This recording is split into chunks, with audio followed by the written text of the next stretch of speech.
Sir जिस दिन ये सेशन स्टार्ट हुआ था ना, मैंने डिसाइड किया था कि अपना पूरा पोटेंशियल, अपनी पूरी एनर्जी लगा दूंगा अपनी स्टडीज के ऊपर, अपनी पढ़ाई के ऊपर, अपने गोल के ऊपर, अपने टारगेट के ऊपर। और मैंने शुरुआत भी कुछ वैसे ही की सर। सेशन के स्टार्टिंग में बिल्कुल मैं फोकस्ड होकर अपने टारगेट की तरफ जा रहा था। पर अचानक से कुछ ऐसा हुआ कि पिछले कुछ दिनों से अब मैं थोड़ा सा डिस्ट्रैक्टेड फील कर रहा हूं, और मैं सीधा ना जाकर थोड़ा सा इस तरफ डेविएट हो गया, डिस्ट्रैक्ट हो गया, अनफोकस्ड हो गया। बच्चों यदि ऐसा कुछ आपके साथ है, विच इज वेरी नेचुरल, उसमें कुछ क्राइम व्राइम नहीं किया है भाई आप लोगों ने, ठीक है। यदि ऐसा कुछ आपके साथ है तो प्लीज आप मुझे अपने 3 से 4 मिनट दीजिए। मैं आपके साथ एक बड़ी इंपॉर्टेंट चीज डिस्कस करने जा रहा हूं। सबसे पहली बात ये जो आप डिस्ट्रैक्ट हुए हो, अनफोकस्ड हुए हो, लेजी हो गए हो, या फिर अपने टारगेट की तरफ आप नहीं जा पा रहे हो, क्लियर, तो ये बड़ा नेचुरल है, इसमें आपने कोई क्राइम नहीं कर दिया है।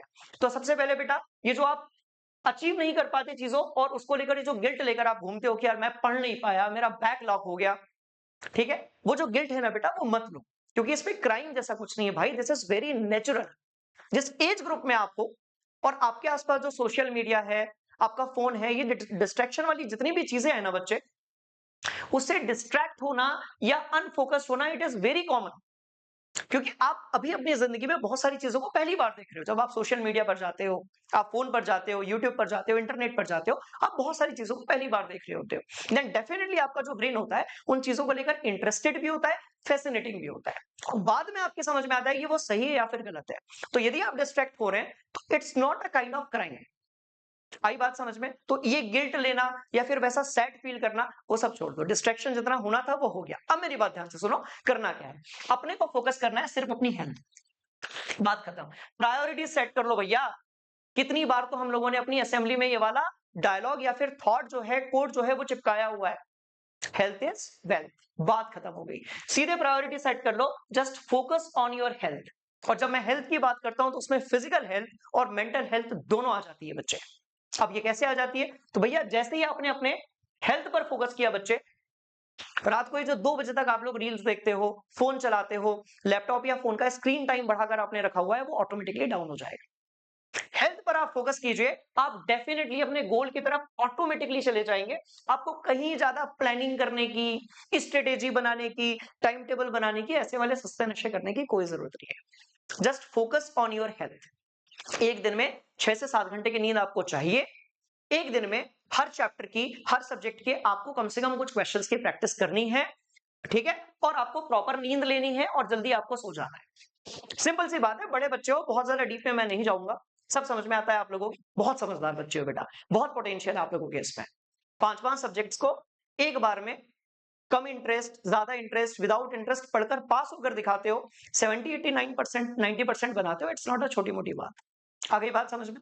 तो वो सारा पोटेंशियल, वो सारी एनर्जी, वो सारा इंटेलिजेंस ही आप लोगों के अंदर है, ठीक है। आप बस फोकस कर लो अपनी हेल्थ कि मुझे भैया रात 12 के बाद नहीं जागना है, मुझे सोना है।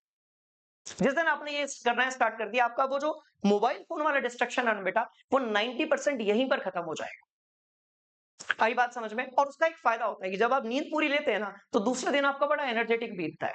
ये तो जनरली क्या होता है, कुछ बच्चे 3 4 5 घंटे सो जाते हैं, फिर वो पूरे दूसरे दिन ना लेजी फील करते हैं। ब्रेन उनका एक्टिव रहने की कोशिश करता है, बॉडी उस पर हेल्प नहीं कर पाती है, तो ऐसी बहुत सारी चीजें हो जाती है। तो सबसे पहले जल्दी सोना स्टार्ट कर दो।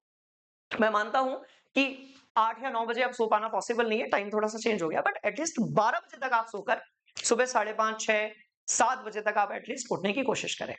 क्लियर है? तो इससे आपका जो स्क्रीन टाइम है वो डेफिनेटली कम हो जाएगा। कुछ करना ही नहीं है भाई, ये डिस्ट्रैक्शन डिस्ट्रैक्शन ये जो है, ये सब खत्म हो जाना है। कुछ नहीं करना, you have to focus on your health, that's all. Health बस फोकस कीजिए, एक अच्छा सा रूटीन बनाइए, हेल्दी रूटीन बनाइए। अब टाइम टेबल मत बनाने लग जाना कि 6 बजे उठूंगा, पहले ये वाला सब्जेक्ट पढ़ूंगा, फिर आधे घंटे का ब्रेक लूंगा। वैसा आइडियली कुछ होता ही नहीं है फॉलो, मतलब पॉसिबल ही नहीं है। ये वाला नशा हम सब ने किया है, हम सब ने, मतलब हम सब ने बेटा। आगे बात समझ में? तो ऐसा अपने को कोई नशा नहीं करना है। You have to focus on your health. जिस दिन आपने प्रॉपर रूटीन को, हेल्दी रूटीन को फॉलो करना स्टार्ट कर दिया, जल्दी सोना स्टार्ट कर दिया, राइट, उस दिन डेफिनेटली आपका रूटीन बढ़िया हो जाएगा। और दूसरी बात ये, जब पढ़ाई की बात होती है तो ढेर सारे क्वेश्चंस की प्रैक्टिस करनी है, खत्म बात। बहुत सारे बच्चे क्या करते हैं, ये थोड़ा सा ऑफ बीट हो रहा है बट सुन लो फिर भी। बहुत सारे बच्चे क्या करते हैं, एक ही पैराग्राफ को 4 बार पढ़ते हैं और क्वेश्चंस अटेम्प्ट नहीं करते हैं। एग्जाम में बच्चे क्वेश्चन आते हैं, आप पैराग्राफ को 2 बार पढ़िए, कॉन्सेप्ट को 3 बार पढ़िए, ठीक है, अच्छी बात है, रिवाइज कीजिए, बट आप नंबर ऑफ क्वेश्चन ज्यादा लगाइए। जैसे-जैसे आप नंबर ऑफ क्वेश्चन ज्यादा लगाते हो, वो पर्टिकुलर टॉपिक की जो अंडरस्टैंडिंग है ना बेटा, वो क्वेश्चन करने से ही आती है। तो 2 चीजें करनी है, क्लियर है? अपनी हेल्थ पर फोकस करना है और नंबर ऑफ क्वेश्चन ज्यादा लगाने हैं, बस और कुछ नहीं करना भाई। कोई निंजा टेक्निक नहीं है, कुछ ऐसा मास्टर फॉर्मूला नहीं है, कुछ भी नहीं है ऐसा। आगे बात समझ में? यदि ये सारी कहानी क्लियर है तो कमेंट सेक्शन में मुझे बताइएगा, और भी यदि कोई परेशानी है बेटा तो कमेंट सेक्शन में मुझे बताइएगा।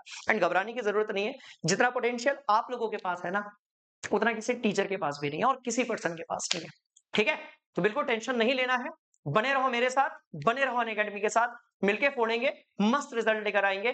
थैंक यू सो मच, जय हिंद एवरीवन।